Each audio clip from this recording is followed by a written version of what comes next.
Hi guys, I'm Scott Speed, driver of this amazing Volkswagen Beetle GRC car. I got good news for the iRacing fam. We got this coming in. I'm currently working on it myself personally to make sure that it is as accurate as possible.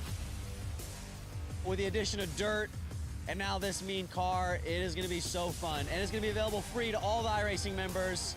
Personally, I can't wait to get out there and race you guys on it.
iRacing.com is a sim racing game that combines a true-to-life racing experience with an online community of virtual racers from all over the globe.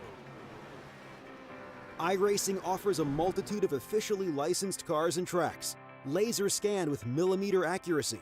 Their car models and mechanical systems are based on real-world physics and engineered in cooperation with manufacturers and race teams. iRacing's web-based interface allows members to compare stats and test drive any combination of car and track instantly. Their skill license system ranges from rookie to pro, ensuring members are always pitted against those with similar skill sets. Members are able to sign up for a weekly race series, compete in time trials, host a private race with friends, and participate in racing leagues created and run by the community. With over 60,000 members, iRacing works in partnership with renowned motorsport organizations like SRO Motorsports Group to deliver virtual races based on the real-life Blancpain GT series. iRacing's Blancpain Endurance Series features team racing, giving members the ability to build a team and participate in races ranging from 3 hours to 24 hours. Additional partners include NASCAR, IMSA, V8 Supercars, IndyCar, allowing members to race in their very own 24 hours of Spa, Bathurst 1000, Daytona 500, and many more.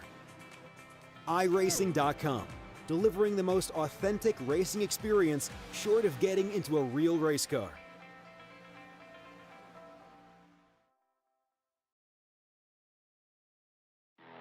Introducing a whole new form of racing to the best online racing simulation in the world. This is Dirt Racing on iRacing.com. Race online at some of America's most legendary dirt tracks, including Eldora and Williams Grove. iRacing is the premier online racing game featuring NASCAR, IndyCar, sports cars, and now World of Outlaws, the leading sanctioning body for dirt racing. iRacing is easy to use and features a centralized ranking system to make sure you have the best experience at any skill level. With a massive inventory of high-precision laser scan tracks and cars with an unmatched dedication to quality and detail, iRacing gives you the most authentic online racing experience available. Thanks to iRacing's dynamic track system, developed specifically for dirt racing, tracks change over the course of a race, just like your favorite dirt track on a Friday or Saturday night. From a slick racing groove all the way up to the cushion, iRacing's dirt tracks deliver non-stop racing action. Partnered with the World of Outlaws, iRacing is your source for the most authentic dirt racing experience available, featuring 4 brand new tracks and 11 new cars, including street stocks, Legends cars, late models, NASCAR trucks, winged and non-winged sprint cars, with much more on the way. Join the Dirt Revolution on iRacing.com and start slinging mud today.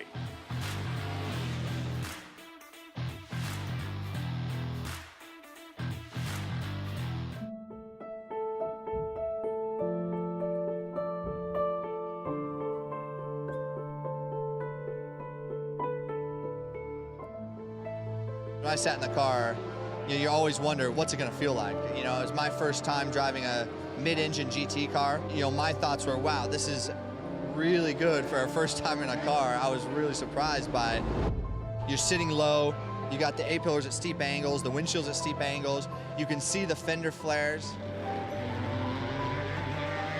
I think we have a chance to win. Everything's got to go right, but I think we have a car that can win the race or be on the podium.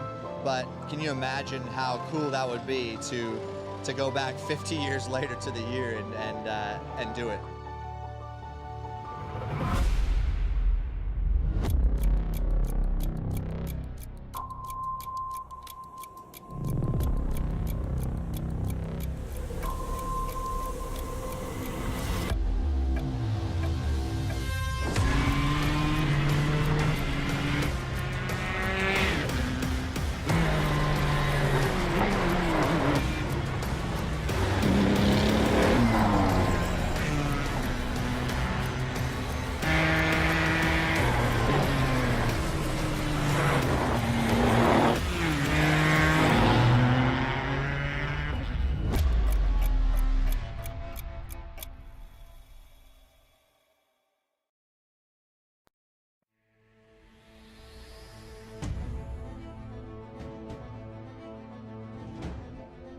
Measuring up at just 3.4 kilometers, the twin-ring Motegi East layout packs a powerful punch for such a small distance. With its constant flow, it punishes drivers who miss an apex by half an inch at every corner in the daylight. But for the 8th round of the Aussie Drivers Search V8 Supercar Online series, we will be turning the light switches on to illuminate the track and 23 of the fastest V8 Supercar drivers the world has to offer.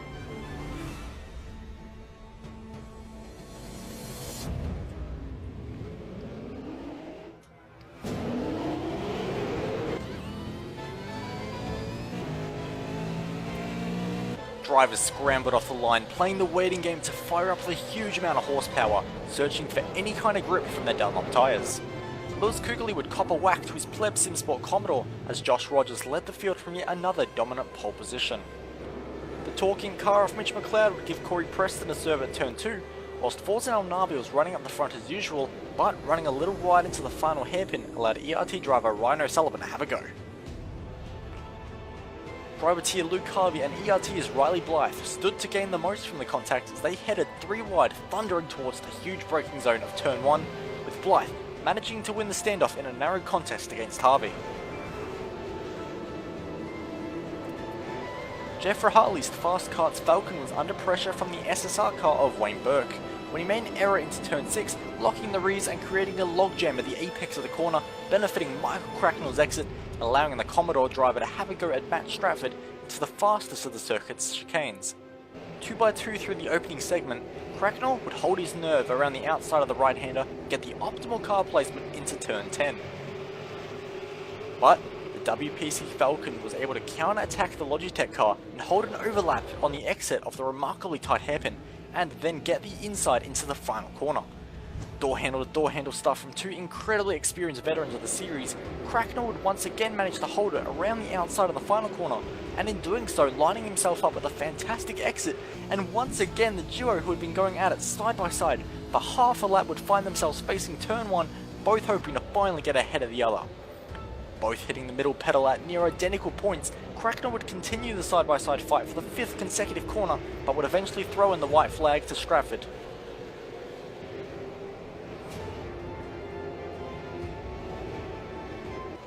Harvey was looking in a tough spot with an Evolution Racing Team car in front and behind him, but he also looked to be the quickest of the cars at this early point of the race. Forza Elnabi would unfortunately give himself a shortcut penalty, further adding to his difficulties in the race, whilst Koen Kugemir lights up the red hot brake discs, whilst passing Mario Vlasic into turn 1, showing the beauty of motorsports at night. It was beginning to feel like a matter of time before Luke Harvey got past the ERT driver, whilst just a few metres back down the road from the fight for 4th, Dodman, Williams and Cracknell would squabble over positions at turn 10, with Williams being forced wide from the talking car, allowing Michael Cracknell through in the process. Privateer Luke Harvey finally made an attempt at getting past Riley Blythe into turn 10, and although he was unable to get the move done, he had fantastic drive out of the corner and would be able to open the door up into turn 11 on his former teammate. The two would fight under brakes into that corner, but the two would also get pretty even exits out of the corner, and it would be a showdown on who can brake latest into turn 1, as they had done earlier in the race, but this time the victory would go to Luke Harvey. Although only temporarily, as Riley Blythe manages to fight back around the outside of the opening section of already slow corners, going side by side hampered their pace even further as Mitchell McLeod was closing rapidly and was able to get past both Evolution Racing Team cars down the straight. But Blythe would aggressively fire it back up the inside of the talking car, and when there was a bit of contact, it allowed Riley's teammate through in the process.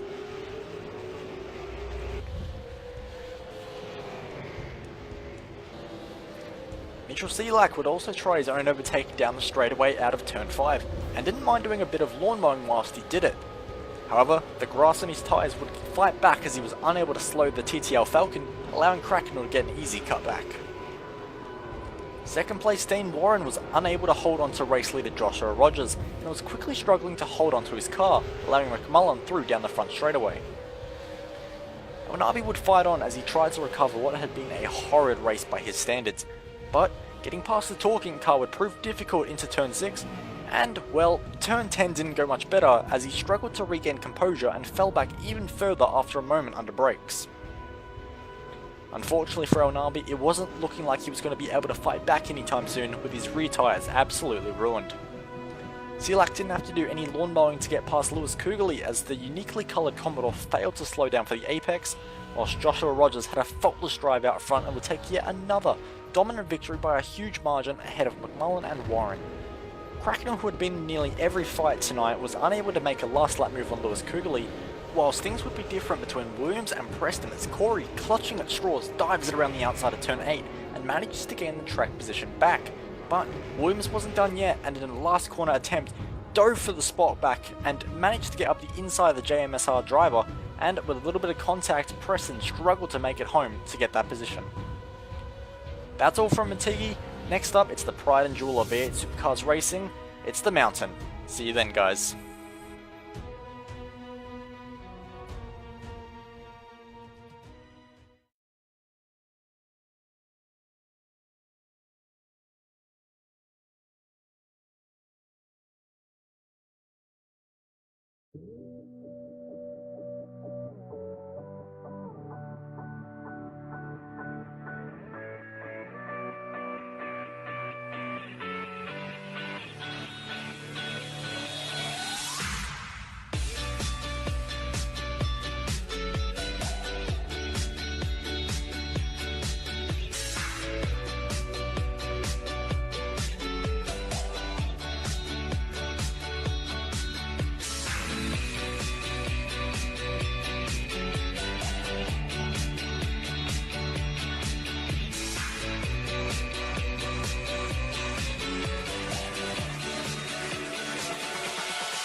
Aussie Driver Search is excited to announce a brand new competition in 2017. We'll be holding a V8 Ute competition with the winner receiving a drive in the V8 Utes at the inaugural Newcastle Street Race. This will be the last time the V8 Utes will race in their traditional format before morphing into the new Super Ute category in 2018. With the overwhelming response and huge demand for Aussie Driver Search, we've decided to create this additional competition for those who missed out. Open to anyone, this competition will consist of a drive in a V8 Ute at our events in Queensland, New South Wales and Victoria. The top 5 from each qualifying round move into the finale to drive V8 Utes at Sydney Motorsport Park free of charge, with the winner crowned on this day.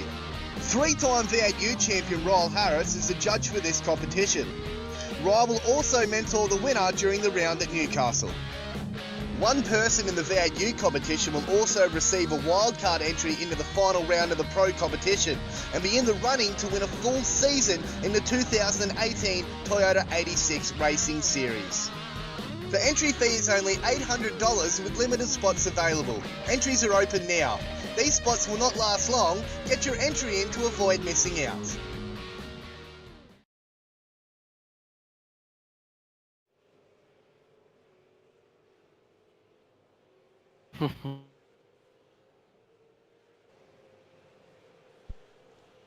Hello everyone, welcome to V8's Online's live coverage of the Aussie Driver Search iRacing official V8 Supercar Series. Tonight, it's Bathurst time. We head to Mount Panorama for round 9 of this season.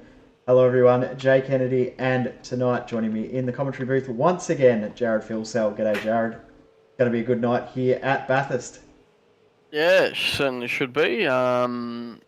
Really cold weather considering what it's been like all week with the servers. So overcast weather, so we should see high fuel usage here. So this might play into the hands of some of the lesser talent in the field, if you could say that.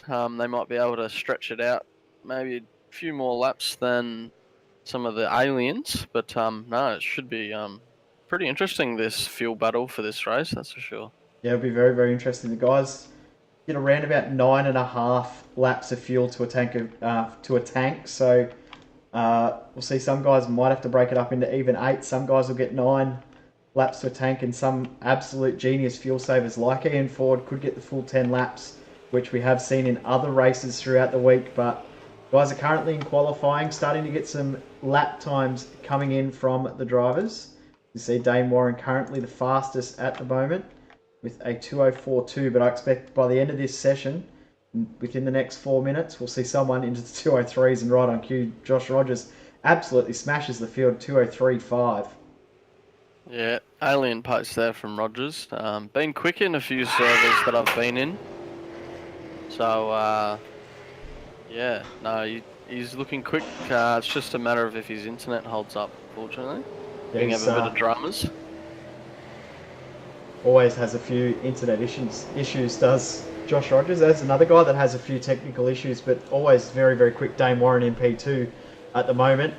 A few names that we don't normally see in the official V8 Supercar Series out on track at the moment. And just see Ian Ford jump up the timesheets into 4th. We've got Brenton Hobson out on track, which is good to see. Xavier Sanchez, a name that I haven't seen in this series before. Christopher Beresford as well. Tim Weston. Jose Buller, guys that I haven't seen race this car as well, and a guy that doesn't race the V8 Supercar much ever, Cameron Dance, out for his second race this week.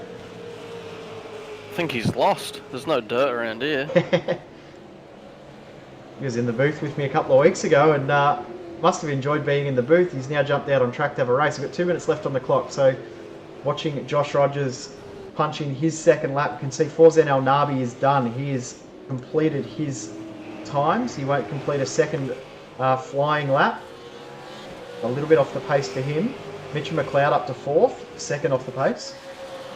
Yeah, with it being so cold, you might be looking at an improvement on your second lap if they get that lap squeezed in here. So we'll just keep an eye on the times. There we go. Dane Warren's actually dropped his time by 2/10 on his second lap there. So definitely Jordan Ross and Brenton Hobson both improve on their second lap. Jordan Ross in the car 28 tonight, 28 car field. He's currently in 8th position. Rogers at round final corner, and I don't think he's going to improve.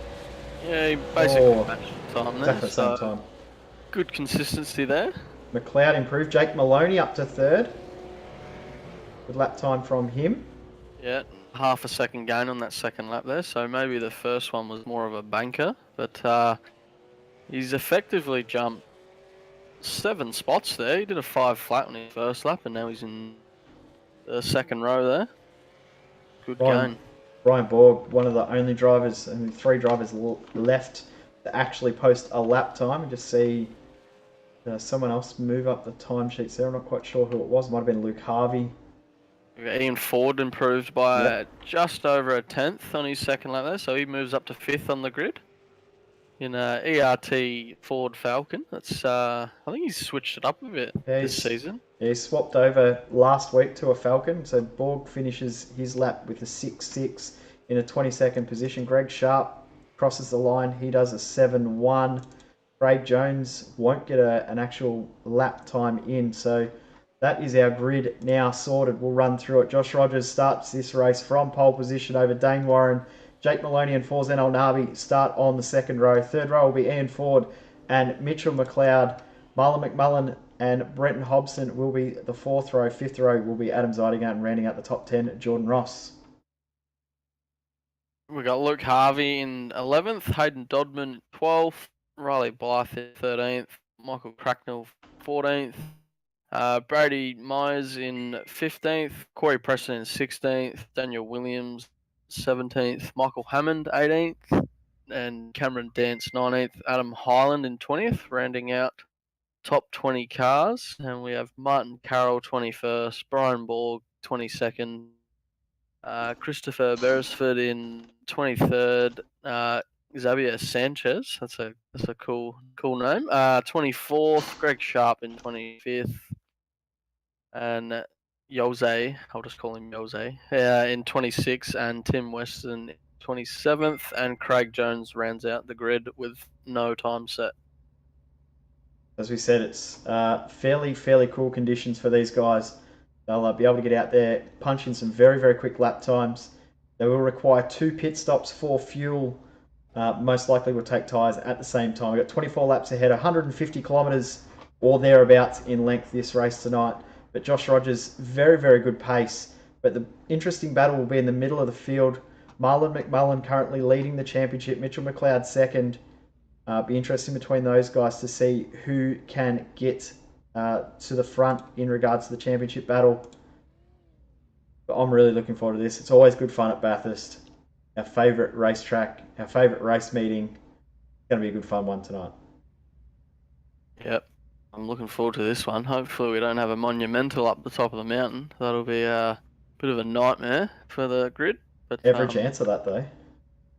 Yeah, cold conditions, cold tyres, so maybe even look for someone to take a gamble with no tyres at the stop.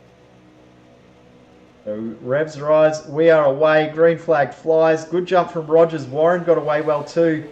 Maloney a little bit slow, but they're all filing in single file at the front. Back in the field a little though, still gaggled. New livery for Luke Harvey, side by side with Jordan Ross coming through turn 1, but up the mountain we go. Or one car spinning in the background, that is Jose Bueller. Yeah, classic cold tyre there, so unfortunate for him, he's looped it out of turn 1. Oh big off! Yeah, it's Cameron Dance in the wall. Yep. Coming up the rise over the mountain. That's massive contact with the wall. You have significant damage there. Now, interesting, I'm just watching Luke Harvey. He's just tucking back in behind Corey Preston there. He's a little bit slow out of turn 2 and checks up a little bit. But looks like the field's getting through fairly well here. Oh, big moment. I think that's... might have been Cracknell. He's losing a couple of spots. He had a massive tank slapper over the top of the mountain there. That would have raised the heart rate quite a lot there. He's very lucky to keep it out of the fence. We're going to replay these once the guys start to get down Conrod straight and settled. We'll just make sure they get through this section of the track first, and then we'll go to a couple of Cup Price Racing replays of the actual start. We'll try and get Cameron Dance into the wall. And also that one there for Mick Cracknell. But looks like we're all fairly clean through lap 1 so far.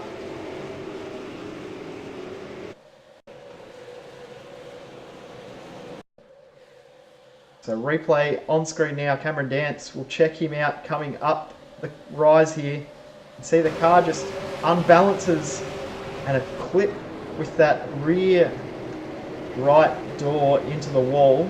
Looks like he's got through okay though, which is good. And we'll have a look at Cracknell. Bit of an awkward one there. Oh, something's happened to McLeod.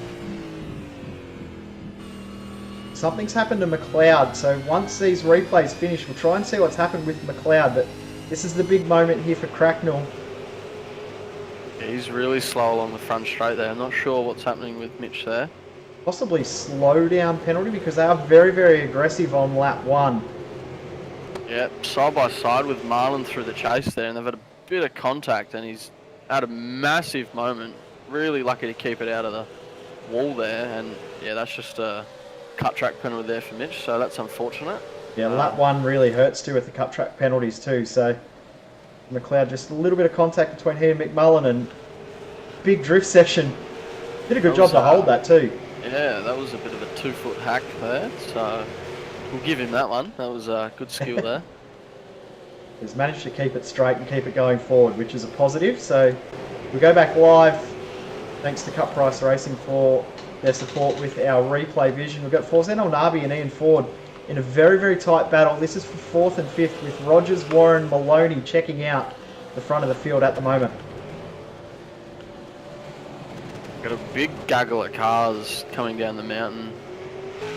This is Marlon is pretty much the cork in the bottle, if you could call it that, with this big train of cars behind him. There's not much between him all the way back through until pretty much everyone, really, up to Tim Weston right at the back of the field. The whole field is pretty condensed from Marlon back, so have a look at Ford and El Nabi. Ford's got the run coming down Conrod Straight. He's going to move to the side, coming into the chase. Not quite there. Yep. These guys are going to be able to run deep with this colder conditions too. And Maloney's slowed down a little, and El Nabi's right on his tail now too. So a true 3-car battle here for the last spot on the podium at this stage. Yeah, Ian's thinking about a move here. I think he's probably got some pretty decent pace on board, so he'd want to make a move for it. Jordan Ross just gets past Hayden Dodman, so Ross back up to 10th position. And Dodman looking... making a move here, I know. That's Dodman. Yeah, Hayden Dodman. The other talk car. So move done back for Dodman, so he lost the spot into Murray's and gained it back through Hell Corner. They head back up the mountain for the 3rd time. It's Rogers, Warren, Maloney, El Nabi and Ford, your top 5.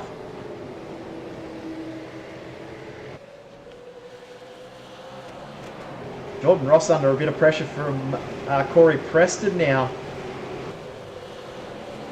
There's just not much you can do in these situations early on in the race.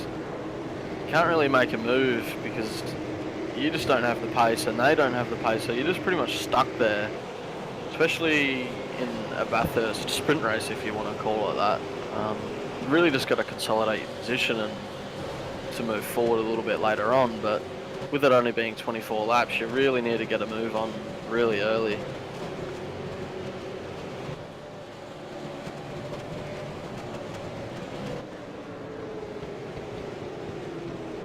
That 3-car little battle with Ian Ford, Forzen and Maloney here, they look like they've broken away a little bit. Yeah, and ahead of them, Warren and Rogers have checked out as well, but these guys are pulling away from that gaggle of cars with McMullen, Hobson, Zeidinger, Blythe, Dodman, Ross, Preston, pretty much the rest of the field behind. Cameron Dance now out of the race. He is actually already in the broadcast YouTube channel chat saying that cold tyres have ruined his race. I think Ian's looking for a move here. He's showing the nose, not quite there.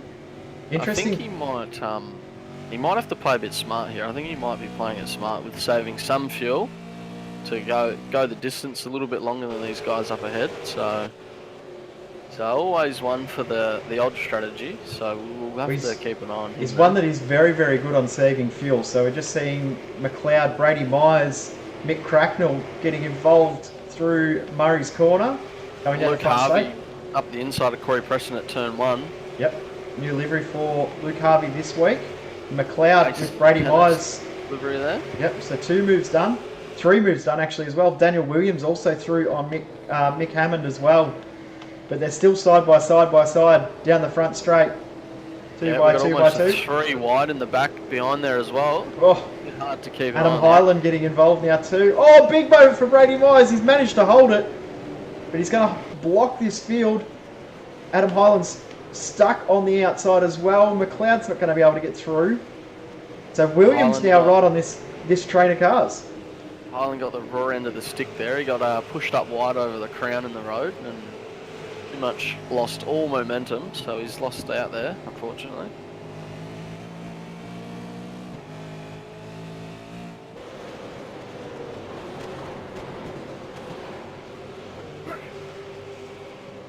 Mitch all over the back of Brady here. Yeah, Mitch has got pace. Right up underneath the rear wing. Just had that little bit of an issue at the start there, which has really hurt him because he's got great pace. He did start in 5th position, back in 15th, now trying to get past Brady Myers. Yeah, I definitely think he's got some pace on board, so he should be looking to move forward. El Nabi and Ford with Maloney, they're still around about the same, but the guys at the front around about a full second quicker than these guys at the moment. Yeah, they're in a league of their own at the moment with their lap times, so looks like a lonely old race coming up for Rogers and Dane. Whilst pit strategy is going to be very, very interesting here. I think Ian Ford will definitely be the one that will go longest on this first stint, and then do a really, really short stint in that middle or end of the race. McLeod's applying a heap of pressure here to Brady Myers, and now he's got an overlap, so he'll get this move done into turn 1. And there it is, done. Got a racing room on the exit there, but yep. Mitch gets the superior exit, so that's move done for Mitch. Next on the list is Corey Preston. He's a few hundred metres down the road, so we'll look for that battle in the coming laps. So Jake Maloney has Forzan Olnavi and Ian Ford right on his tail. And Forzan probably has his pace coming up the mountain. He's looking a lot stronger here, but down the straights, Maloney's just pulling away, coming out of Forest Elbow and down Conrod. Away he goes. Yeah, that TTL Falcon definitely has the punch off the corner, so it's always good, especially on Conrod, so really can't get close to make a move.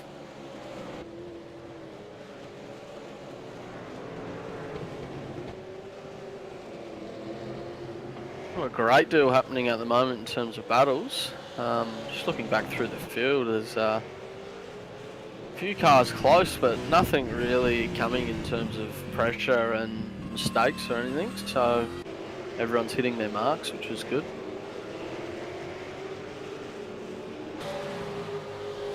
I think it's basically Ian Ford putting pressure on El Nabi at the moment. It's the only real true battle going on. All the rest of the guys are... He is really, really close. Here he goes. He's Move looking done. for a move here. Yep, and it's done. Well, not quite. Oh, maybe not. Well, it's a good move there by Ian. I thought he was going to hold on, but Forzan a bit tough around the outside there and hung on, so that's always good. I think it looks like Ian's car is really flighty off the curb, so it doesn't really react very well. Just stays up on 2 wheels for too long. Can't get the corner by the looks of that. He's just getting a lot of air time, which isn't optimal, but always good for the camera. Looks good, but it's not quick. The pit window will be open at the end of this lap for the guys that are doing 9-lap stints in regards to length. So they could do a 6.99 in regards to strategy. Ford having another look. Yep. Should get the move done. You should be able to hold on here because the crest of the road... Right. No. Oh, big moment for Ford coming out of the corner too. I think we should be looking at Marlon here. He was way quicker than these guys last lap, and he'll be right on the back of these two very soon if they keep this battling up. This is helping Maloney a lot.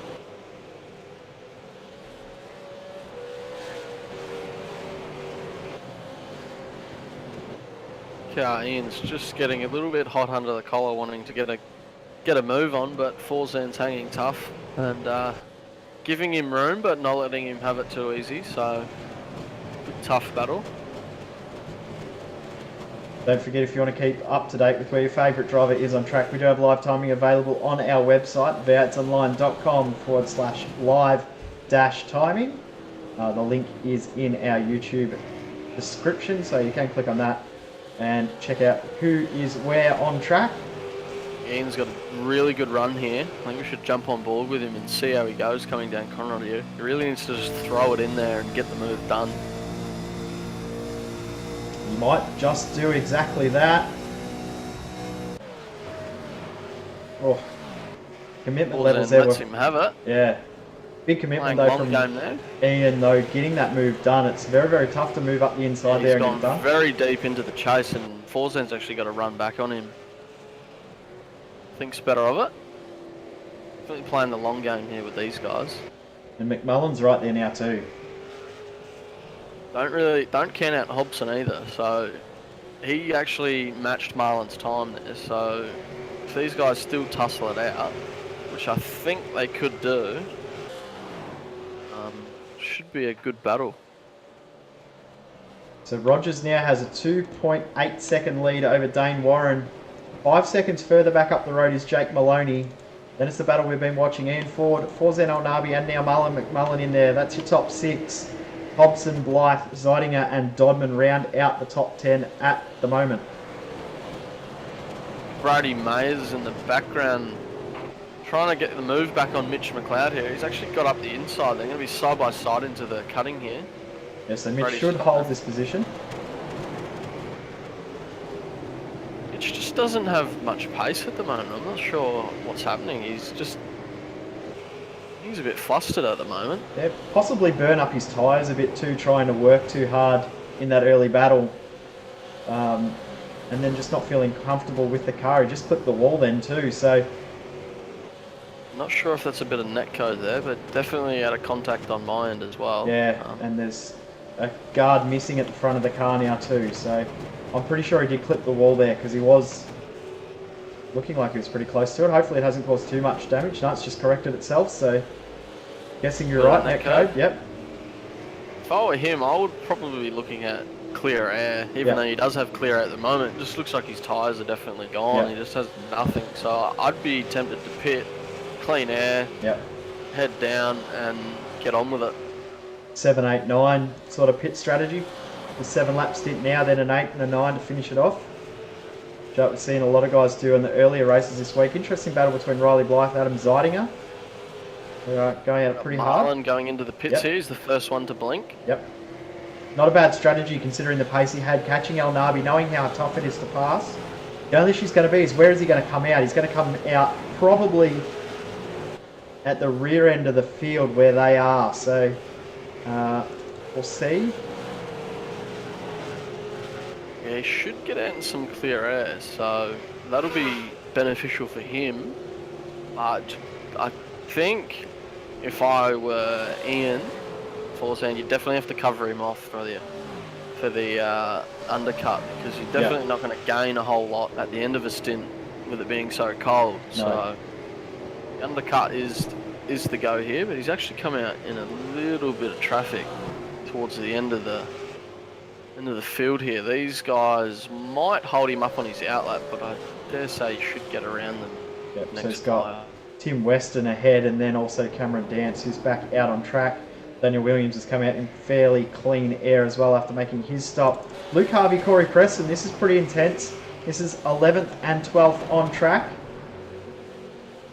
He's right under the rear wing of the Ace Tennis Ford Falcon there.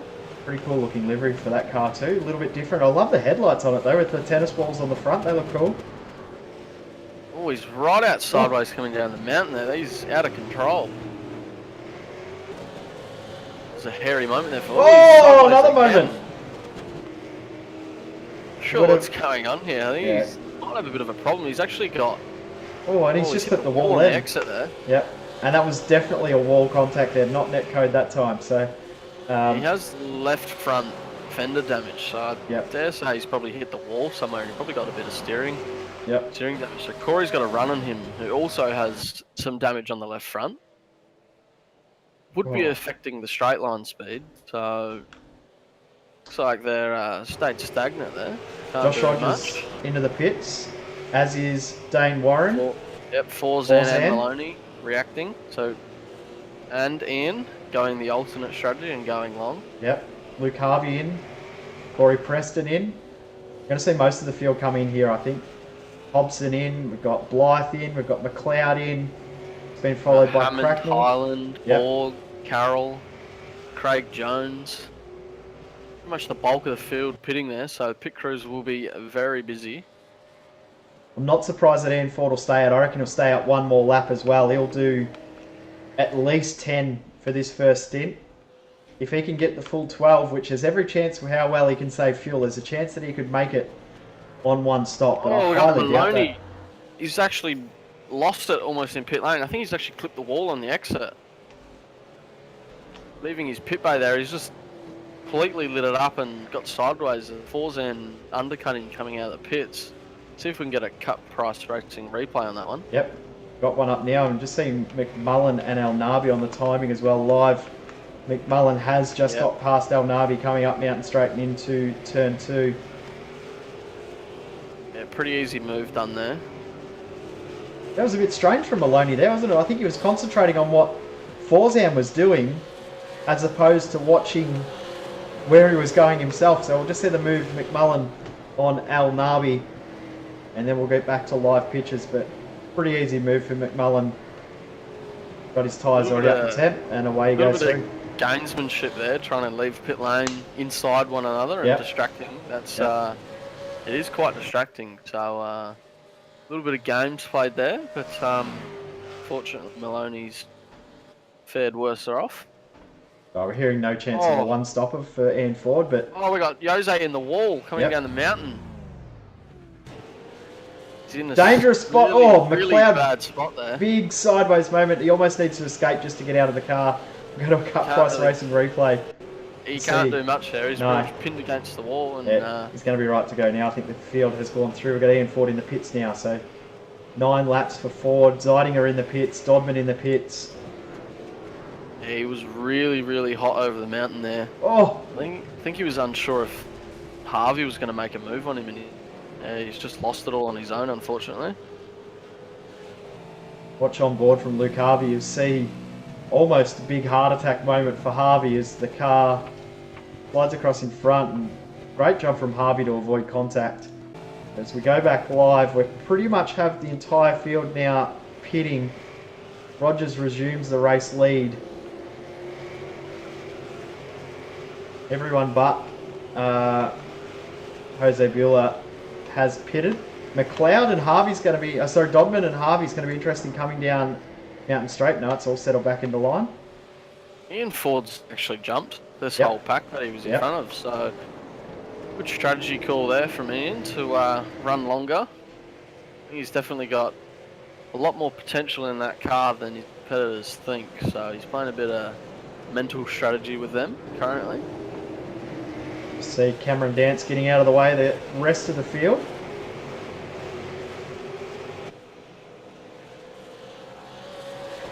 So Rogers still leads.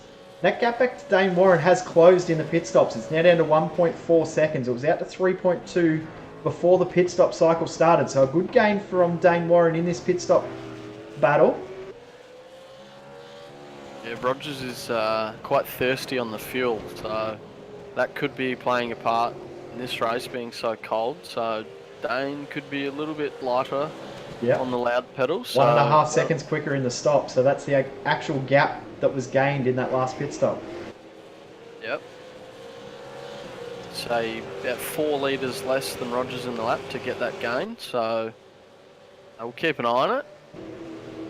Daniel Williams, Mick Cracknell going at it pretty hard, coming out of Forest Elbow now. Cracknell may have a bit of a run here. I don't know if he got as great an exit as he would have liked coming out of the elbow. Really tucked up under the rear wing of that All-Star Motorsports Commodore there. He's actually got a really good run. Looking for a move. Oh, Williams. Oh, big really? moment. Oh, Oh, nice. nowhere to go. It's unfortunate there for Brady. Innocent bystander. Now a cut price racing replay. He's going to have Watch on board. significant damage to the front end of that Commodore. While that's happened, Dane Warren's just punched out the fastest lap of the race with a 2:03.913. 500ths of a second quicker. Oh, something's happened to Craig Jones. Big moment. Did a replay of that. I'm not quite sure what happened. But coming through the final corner, something big's happened for Craig Jones. Yeah, he's just overcorrected and just lost it on his own. Something's happened to Corey Preston as well. Some big name players here making some crucial mistakes when they're not needed. Get a replay of what's happened to Preston, because whatever this is has happened while we were watching that replay. So, cut price racing replay. He's been turned around by Jordan Ross there coming corner. So, not sure how to call that. He was definitely up there, but I don't think he was up far enough to warrant some track position. But we'll take racing. In my view. Wheel-to-wheel contact just shot Preston into the fence, so race potentially done. Jordan Ross may have some damage from that too, because he's now got Mitch McLeod right on his tail, hunting him down. We're almost halfway through this race. Riley Blythe all over the back of Hobson here. He's pressuring away. Yeah, good battle going on there as well, so that's for 7th and 8th. Rogers just bounces back and punches out the fastest lap of the race at 2:03.722. So Rogers now gains 7/10 of a second that lap on Dane Warren. And Ford pulling a bit of a gap on McMullen and El Navi. Jake Maloney hanging with them. Then Hobson and Blythe, that battle we were just looking at. Harvey and Dodman are nice and close too, so that's a very, very close battle to keep an eye on. Ryan Borg, have a look at these guys. Hammond, Borg, Highland, Carroll and Sanchez all together, separated by about 2 seconds, all these guys. Good little battle pack going on here. Oh, here comes Blythe on Hobson. Hobbo will have to give that up. Very hard to maintain the outside line there. Yeah, not optimal for lap time or track position, unfortunately. Hobson very deep into the cutting there. Almost clips the wall outside on the entry there. Marty Carroll looking up the inside. Adam Highland won't be able to do it, but Highland a little bit of a mistake. Go back to McMullen and El Nabi though. El Nabi's now the closest he's been since the pit stop cycles were fully complete. They're starting to gain a little bit of time now. Yeah, really tight battle on the timesheets between those 4 drivers there, so keep our eyes on that one. Lots of battles to watch. It's hard to know who to look at the moment. Ross and McLeod's nice and close and interesting as well.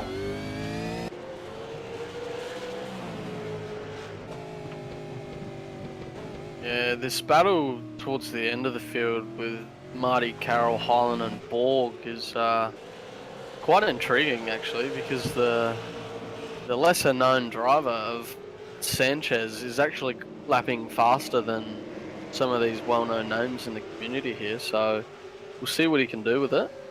Blunt and Hobson, or contact between those guys, and Hobbo gets back through. We'll keep an eye on through the chase, and we'll get a cut price racing replay of that move in the chase. The replay on screen now. I'm just seeing on the timing Carroll and Highland are side by side as well, so trying to get a look at that. But Hobson looks like it may have been well up the inside there. Yep. Maybe not much racing room given on the exit there. Just fed him the right rear. Little block pass. Oh, something's happened between Sanchez and Carroll too, so we'll stay with the replay. This is Carroll and Highland. Oh, we got Corey back inside of Carroll. Nowhere to go. Involved again. unfortunate there for Corey. He's committed to the corner and literally had nowhere to go. That's great shame for Corey there. I'll see replay this now. Big dive from Sanchez. And around goes Carroll. I think that's just a little bit of inexperience there from Sanchez. That was never going to work out very well. Oh! Especially from that far back. That's unlucky there for Corey Preston because... All locked up, had nowhere to go. Yep. And Carroll was trying to do the right thing and get out of the way and just overcorrected it and gone straight out in front. We've reached the halfway point in this race. Much impact. First half. Hopefully the second half's just as good. Blythe is trying to set up another run. He's trying to get a really great exit out of Forest Elbow to try and get a move done on Hobson into the chase. Will he be able to do it? Not sure. We'll find out in a sec.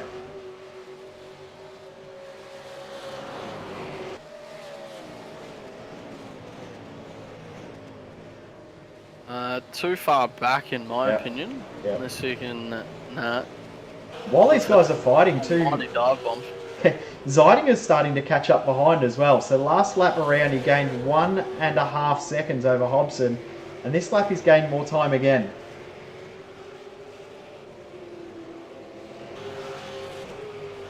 Yeah, I think that would have been from last lap when they had a bit of a coming together there. So that would have been a good net gain for Adam there as they pretty much match one another on the timesheets that lap. So no real gain. Nah, nothing. There.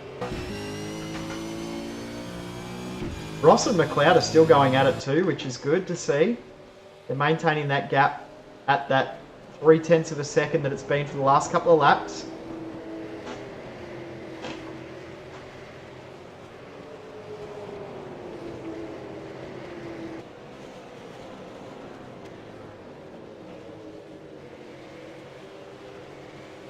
Dodman's managed to get ahead of Luke Harvey as well in the last couple of laps. We've missed that pass, unfortunately, but up the front, Rogers still leads the gap now out to 5 seconds pretty much over Dane Warren. Then it's Ian Ford, Marlon McMullen, Forzen El Nabi. We've got Mitch on the back of Jordan Ross here. It's just pestering away at the back of that Ford there, so... Might be trying to save a little bit of fuel just to get there. A little bit shorter stop coming up. We're not far off the pit window opening for the final round of pit stops too.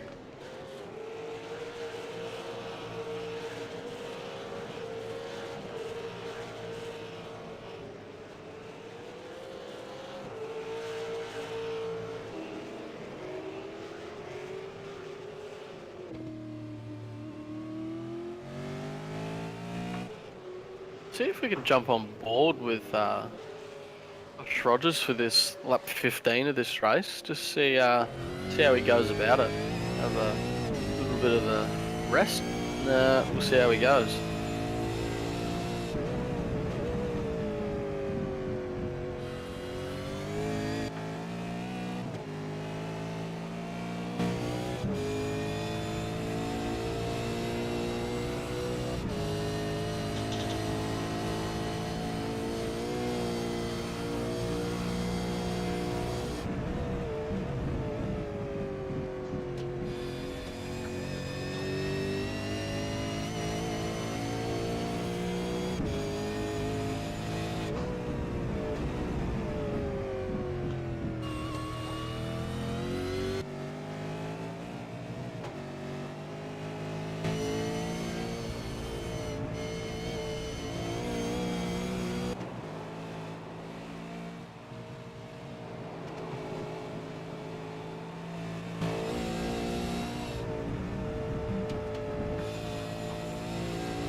Not a bad lap there from Rogers, 2:04.3. So we'll start to see the first couple of drivers now enter the pits this lap around. We see McMullen, the first one to jump, first one to blink. Going to try and undercut El Nabi, who was tucked in behind him, probably saving some fuel. Yeah, we got Hobson and Zeidinger in, and a little bit of gamesmanship there with Riley Blythe. It looked like he was going to follow him in, but thought better of it. A little bit of cheeky games being played there. McLeod and Jordan Ross were side by side coming through the final corner, and McLeod's ended up losing out a bit of time there. Brady Myers side by side here with Mick Cracknell coming into turn 1, move done. Good move there. Mitch just ran a little bit wide on the entry. Yeah. The last corner. It looks like he just dragged the brake a little bit too far through the corner. We've got Marlon coming out of the pits, and Zeidinger's actually made a big gain on Hobson here in the pits. Yep. He's right on the back of the rear wing of that Commodore now. Yeah, 1.5 second quicker stop. So that was about the gap that those guys had before the pit stops. Hobson, big moment coming up over the rise. Good net gain there from Adam. Yep. Brady Myers, Mick Cracknell, Daniel Williams. These guys are nice and close at the moment too. So another battle to watch as they come down the mountain. We'll see most of the field pit this lap and break it up into the even 8.88. Could see a few smokies down the back go a little bit long and come through with the chocolates at the end there, I think, towards the end of the race. I think up the front will be just pretty much standard procedure when you're... I don't know, Rogers is in, so he's making the call. Yep. Dane stays out, doesn't want to pit. Interesting listening to McLeod on board with McLeod. Sounds like he is saving fuel coming down the straight. He's going about 60-70% throttle. Just maintaining that gap to Jordan Ross coming up into the chase. Forzan and Maloney in the pit lane, as well as Blythe. Hayden and Luke are also in. Yep. McLeod will do the opposite to Ross and does. Yep. So we'll see what the net gain is after these guys finish their stops. Late move. Oh, very committed on the entry there. Using the rear of the car. Oh, we've got Cracknell. He's actually looped it almost. Oh, he's hit the tyre bundle. A little bit too committed there on the entry. Sure, Crackers won't be happy with me, but we'll get a cut price racing replay of that. Sorry, Crackers. Very easy to do there. Oh, big moment. Interesting as well, as soon as we go back live, which we will right now, Josh Rogers has found himself in a little bit of traffic. Maybe a bad call for Rogers to pit because he's tucked right in behind Jordan Ross. Yeah, I thought it was a bit odd to pit so early and take initiative there. I definitely would have stayed out longer and pretty much pit when Dane did. So he's definitely going to lose time here behind Ross. Well, he's on cold tyres and he's squirming everywhere. The Cracknell possibly is race done after that issue. Looks like he is. So Adam Hyland's just run wide and let Hobson through after this pit stop cycle for those guys. Hyland on a longer stint. He just lets Hobson and Zeidinger through, and Blythe as well, trying to get out of the way. But Jordan Ross is definitely holding up Josh Rogers at the moment. So Rogers will want to make sure he gets a great exit here and get it done into the chase. Yeah, he's definitely got a good run here. I'm not sure if Ross will fight too hard for this position. Definitely in a battle with Cloud, so definitely don't want to be holding himself up. He might not be able to get this done here. No, he will. Ross lets him through. And Dane Warren in the pit. So that will definitely help Warren with his net gain in this cycle of pit stops. We need to see as well Jordan Ross. He will pit and see what happens between he and McLeod. So Ian Ford continues on. He'll pit with 6 to go next time around. Yeah, alternate strategy once again. Doing it a little bit differently to the rest of the field. So Rogers Maloney and Marlon here. Marlon's making a move up the inside of Maloney. Gonna try and hang around the outside, not quite. Sure what's happened. Marlon lost a lot of time. Full back to Maloney, Yeah. or is it just undercut in the pit stop? I think it's just undercut. El Nabi had a very, very short pit stop in comparison to McMullen, so around about 4 seconds shorter in the pit stop, which is a little bit surprising. Quite strange there. He could have missed his pit box. Yeah, possibly. Potentially. But McMullen back through past Maloney, so that's done.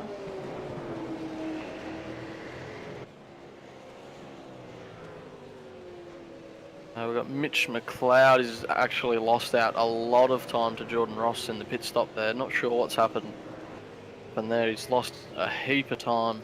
I'm going to guess that Jordan Ross has filled to a fuel number and Mitch has filled his car to the brim. Because a 5 second longer stop for McLeod over Ross. Could be right. Could have a bit of inside information there. That sounds like a very talky thing to do. They've done no practice, so wouldn't have a clue on fuel numbers. Wouldn't expect anything less. If they're going to be consistent, you've got to be consistent. So everyone knows they don't do practice, so I think I've been the driver that's done the most practice in the team there this week. Did you ever think you'd hear that? Not in my life. We've got Blythe all over the back of Adam here. Coming down Conrod straight. See if he can get a good run here. He's definitely got a good exit. Tucked right up underneath, getting the slipstream. Move could be on here. He might throw it up the inside here. We've still got 6 laps to go, so Ian Ford now in the pits. We'll be interested to see where he comes out in comparison to El Nabi, who we know had a very, very short second stop. Yeah, we've got Blythe, really good exit coming out of the chase here. I think Adam's just going to let him have it. He tapped the brakes there.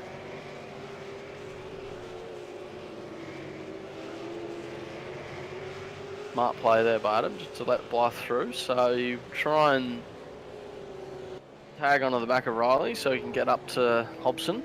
And just as expected, Ian Ford is out ahead of El Nabi, but that gap has closed as well. Yeah, we'll look for Forzan to actually gain some time on the outlap here if Ian's actually taken tyres. So he'll be slow for the first few corners, half a lap potentially. So something's look happened. For Forzan to be right up on the rear wing there. Something's happened to Brady Myers. He's out of the race. So just trying to get a Cut Price Racing replay to see what has exactly happened. Daniel Williams also out of the race. Yeah, Daniel's car quite heavily damaged there, so that was from earlier contact with Brady actually. So Brady's just disappeared, so my guess is Brady's been disqualified from the race. Appeared randomly without an incident. Strange. So he's actually dropped out. So his quality's 17, so that's unfortunate there. McMullen and Maloney, interesting battle here. We saw Maloney make a move earlier, but he's then let McMullen back through. So is Maloney thinking long game in saying that there's only 5 laps to go? Although Bathurst, it is still a long game, still 30 kilometres of racing. Is he thinking about maybe that tiny little splash of fuel that he needs to save to make it home? He cut it that fine. Not sure about that one. It'll be interesting to watch for sure. WF Sanchez in the pits for his second stop. So the field is fully cleansed with 5 laps left in this race.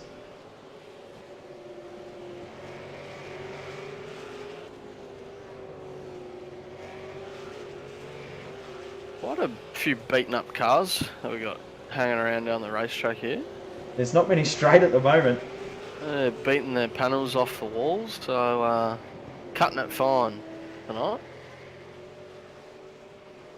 Mitch, he's actually got significant rear end damage in his car there. I'm not sure where that's come from. I'm not sure on that either. He was looking fairly clean before, so I'm not sure why that damage is there, so strange.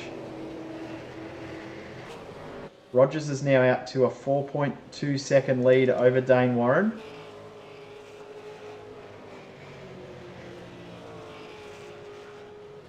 say it every week, but you know you've had a good race at the front when you don't get any TV time at all. I think we've been on Josh Rogers for that onboard lap, and that's about it.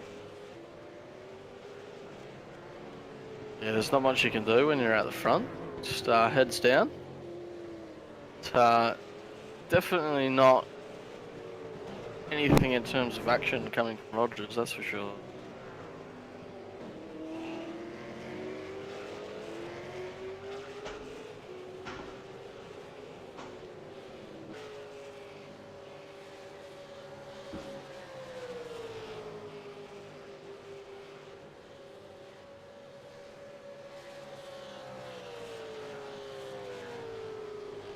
Pretty good end of the schedule for the V8 Supercar Series this season. We've got Road America next week, then Sonoma, and then we finish it off at Road Atlanta. So 3 pretty cool tracks to finish it off this season. Yeah, 3 really good tracks actually, with my VRS coaching class, all signed up for those. So really good 4 weeks of coaching you had there. So we had Bathurst this week, of course. So that was a lot of fun. Good fun battle starting to spice up for P10. These guys have been at it, alternating positions pretty much all lap. Luke Harvey and Hayden Dodman. I think this is pretty much the only battle currently on track that's worth noting. All the others seem pretty stagnant and almost set, unless anything else can happen. It's pretty much, well, it is definitely the closest in regards to times on track at the moment. A little bit of a moment for Luke Harvey coming up over the rise down Mountain Straight. I think also he's got that damage fix from earlier on. So no fender damage at all, so his car should be tracking fairly straight, hopefully.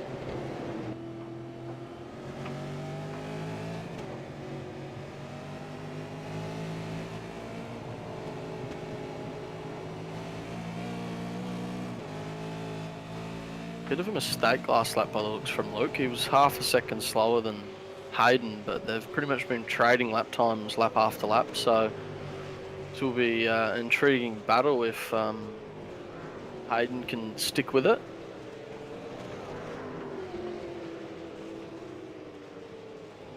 Hayden probably will work his tyres a little bit too hard and run out of rubber left on the last 2 laps, so if he wants to get a move done, he's going to have to do it very, very soon. We've got Luke locking up on the entry to Forest Elbow there, so they could be doing a bit of both there, so both using too much tyre, but Hayden's definitely got a good run here. Yeah. Really good run, side by side already. Yeah, I actually think Luke lifted off a little bit there because he knew that Dodman was going to get the run anyway, so tuck him behind, play it safe. It actually got 2 wheels in the grass coming up in under brakes there and had to let off the brake a little, and he's lost a little bit of ground. Always awkward side by side through the chase there, so sure if the other competitor's going to lift out and let you have it, or he's going to fight you, so good driving there from them too. They've driven a lot against each other too though, so it's probably been an advantage for those guys. They knew that they could trust each other in that situation. Other drivers they may not have been able to trust and had to go a bit more committed, but it's always good having trust in your fellow drivers on track. Yeah, obviously these guys have never raced against me because they know not to trust me in the slightest. I'll fence them by mistake, no doubt about it. The Rogers now 5.2 second lead over Dane Warren. And Ford third. Just walking away with this race at the minute. He's consistently quicker. Dane definitely looks like he had him covered in terms of matching him earlier on in a stint, but Rogers has definitely got the consistency, that's for sure. Dale Narby's 4th, McMullen 5th, and Maloney's dropped off from McMullen by a couple of tenths every lap. Brenton Hobson in 7th position. Riley Blythe is in 8th. And Adam Ziding in 9th, and Hayden Dodman rounding out the top 10 at the moment. Luke Harvey isn't letting him go though.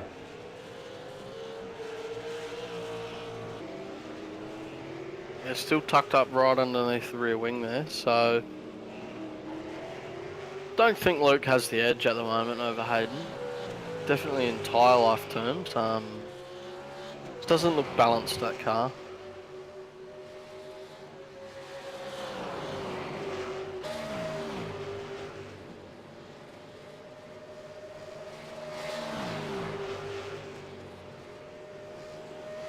So 2 to go now for Josh Rogers. 12 Ks of racing left at Mount Panorama in Bathurst.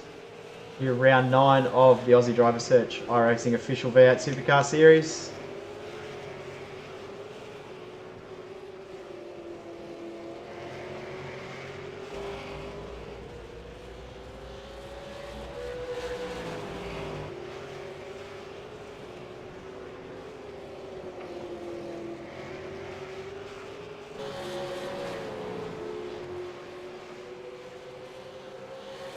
Adam Zeining is starting to catch Riley Blythe. It's now down to 0.3 of a second.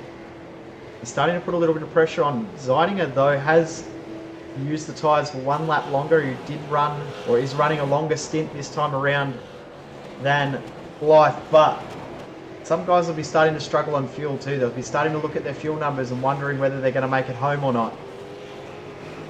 Yeah, definitely a big stretch here with the colder numbers, so pre-race calculations could be thrown completely out of whack here, so think on their feet here in terms of saving if need be.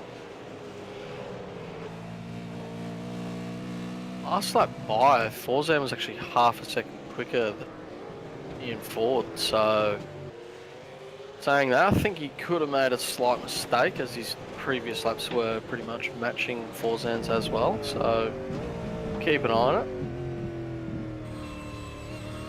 Yeah, not long left to go though, only 1 lap to go when they cross the start-finish line, which Josh Rogers is just about to do. We've got Adam all over the back of Riley here, right up underneath the rear wing. He's looking to make a move. Let him have it earlier on in the stint, probably conserved a little. Oh, they're still going to go side by side here. No one wants to give. Side by side. Zeininger's going to hold it here, and he does. Definitely going to have a good run here. Riley might have to cover. He's looking for an inside move. No, Blythe just Not holds quite. him at the same line. Give him a bit of a hit. Oh.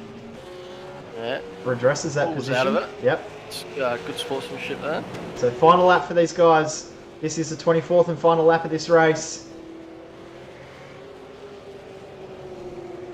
I think Adam's in prime position here in terms of tyre life, definitely now after that accidental hit on Riley, so should just keep an eye on this battle because definitely looks like he's got the pace. Yep. A little bit of a wiggle just to try and put Blythe off with...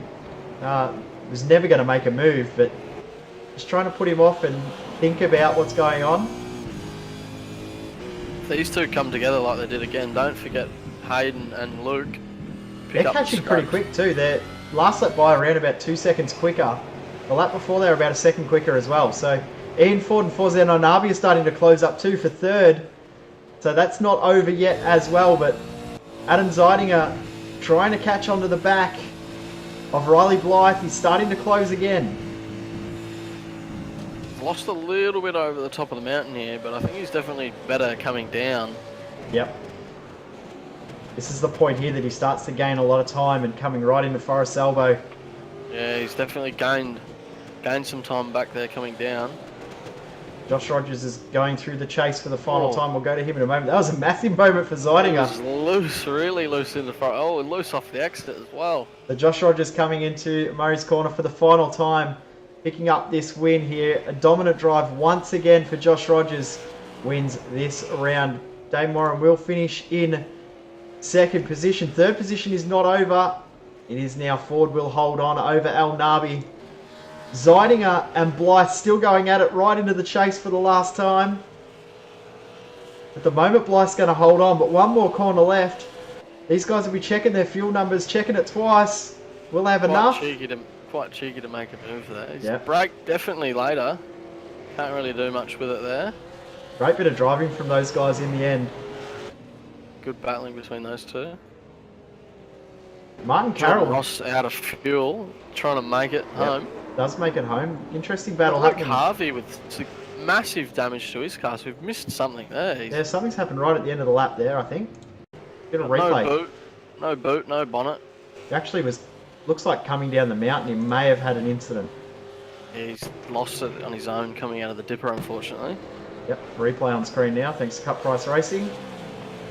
To add insult to injury, he's been touched up by Jordan Ross. Oh no.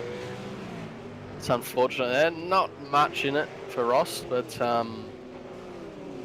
unintentional one there, but a lap to forget there for Luke. He almost could have got it back with Ross running out of fuel there, so it would have been quite an interesting one.